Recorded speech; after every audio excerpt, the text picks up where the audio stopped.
मैं Ramvriksh Mahto paramedical staff association के अध्यक्ष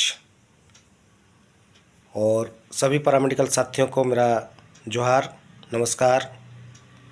और विशेष करके आउटसोर्सिंग कर्मी को मैं विशेष आग्रह और निवेदन करता हूं।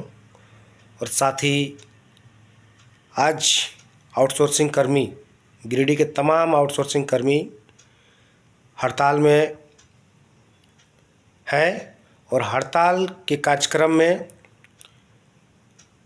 वहाँ के स्थानीय विधायक नगेंद्र महतो जी पहुँचे और जिस तरह आउटसोर्सिंग कर्मियों के साथ बर्ताव किए, ये घटना काफ़ी निंदनीय है। और मैं साफ साफ संदेश देना चाहता हूँ विधायक जी को कि आपको आउटसोर्सिंग के बारे में जानकारी नहीं है तो अनाप शनाप मत बकिए, कंपनी की आड़ में दलाली करना बंद कीजिए और होशो हवास में बात कीजिए। रामवृक्ष महतो, मैं रामवृक्ष महतो बता रहा हूँ कि आउटसोर्सिंग के मामले में आप तो एक मामूली विधायक हैं। 2010 से स्वास्थ्य विभाग में आउटसोर्सिंग चल रही है। यहाँ की हेल्थ सेक्रेटरी हो चाहे हेल्थ मिनिस्टर हो,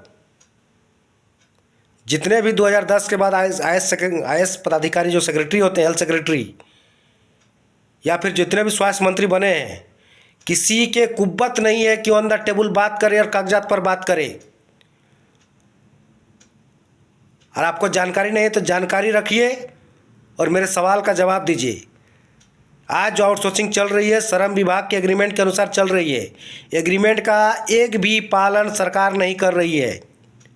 इसमें संबंधित सिविल सर्जन ही नहीं बल्कि उसके निचले स्तर प्रभारी है, प्रखंड स्तर में जो सीएचसी प्रभारी हैं, प्रभारी से लेकर सेक्रेटरी, मंत्री, मंत्रालय और तमाम ऐसे कुछ नेता लोग भी इन्वॉल्व हैं। वो आज बढ़ावा दे रहे हैं और पहले 70% का लूट होता था, अभी 50% का लूट होता है। माननीय विधायक जी, आप जानकारी रखिए और जवाब दीजिए। और जवाब नहीं दे पाए तो अनाप शनाप वक्त कीजिए, हौसला बुलंद कीजिए। आपके पास बोलते हम हटा देंगे, ये कर देंगे, वो कर देंगे। 10 साल से सरकार क्या कर रही थी? हम लोग तो डिमांड करते हैं अस्थायी नौकरी की, अस्थायी बहाली निकालिए। सरकार क्या कर रही थी? सदन में भी आवाज़ उठाया गया। पहले 70% लूट होता था, अभी 50% लूट हो रहा है। आप अपनी विधायक की गरिमा यदि रखते हैं तो अंदर टेबल जो एग्रीमेंट किया है ठेकेदार को रखिए, सिविल सर्जन को खड़ा कीजिए और आंदोलित आउटसोर्सिंग स्वास्थ्य कर्मियों के बीच सारे आप पुर्जा और गुर्दा अंदर डॉक्यूमेंट करके आप निष्पक्ष कीजिए कि पैसा जाता कहाँ है और कर्मचारी के साथ शोषण क्यों होता है। आज आपको कर्मचारियों के साथ खड़ा होना चाहिए, न कि आपको धमका के आंदोलन तोड़वाने का काम करना चाहिए। और सभी आउटसोर्सिंग कर्मचारियों को मैं ये संदेश देना चाहता हूँ कि आप लोग एकजुट रहिए।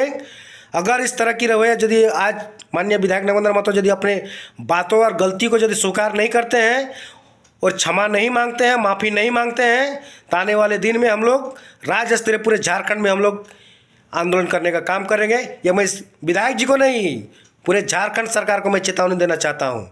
और आप लोग को एकजुट होने के लिए मैं अपील करता हूँ कि आप लोग एकजुट होइए और पूरे स्वास्थ्यकर्मी हम लोग हड़ताल में जाएंगे और डंके की चोट में जाएंगे। सरकार के पास कोई तरह का किसी तरह का जवाब नहीं है। मैं बात करता हूँ श्रम विभाग का भी। श्रम विभाग एक सफाई कर्मी का लिस्ट में नाम है, लेकिन श्रम विभाग में आउटसोर्सिंग कर्मी जो है उस श्रम विभाग के दायरे के अनुसार कहीं भी उसका श्रम विभाग का लिस्ट में उसका नाम नहीं है। और मजदूरी रेट, जबकि मजदूर पैरामेडिकल स्टाफ नहीं होता है, मजदूरी रेट से भी कम रेट दिया जाता है। ये विधायक जी को जानकारी होना चाहिए और इसको जवाब उनको देना पड़ेगा। और ये माफ़ी मंगा के छोड़ेंगे हम विधायक जी को। सरकार तो बात करने की औकात नहीं है सरकार को। सरकार एक भी वर्ड बोलने के लिए आप तैयार नहीं है, नहीं आउटसोर्सिंग में काम करने के लिए तैयार है।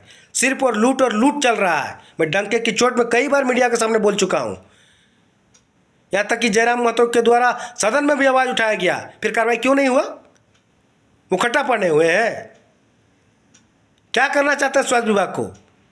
एक भी नियम कानून का पालन नहीं किया जा रहा, सारे के सारे धज्जा उड़ाए जा रहे हैं। पूरा सिस्टम करप्ट है। पुनः एक बार मैं सभी आउटसोर्सिंग कर्मियों को, मैं पूरे राज्य भर के आउटसोर्सिंग कर्मियों को मैं अवगत कराना चाहता हूं और ये निवेदन है मेरा कि हम आगामी मेरा धरना का कार्यक्रम होगा, उसमें सभी लोग अधिक से अधिक पहुंचे और तमाम ऐसे भ्रष्ट अधिकारी और भ्रष्ट नेताओं के जो अभी मानसिकता बढ़ा हुआ है उसे मांग तो ठुकरा कर हमको मुंहतोड़ जवाब देने का हम लोग काम करेंगे। धन्यवाद, जोहार।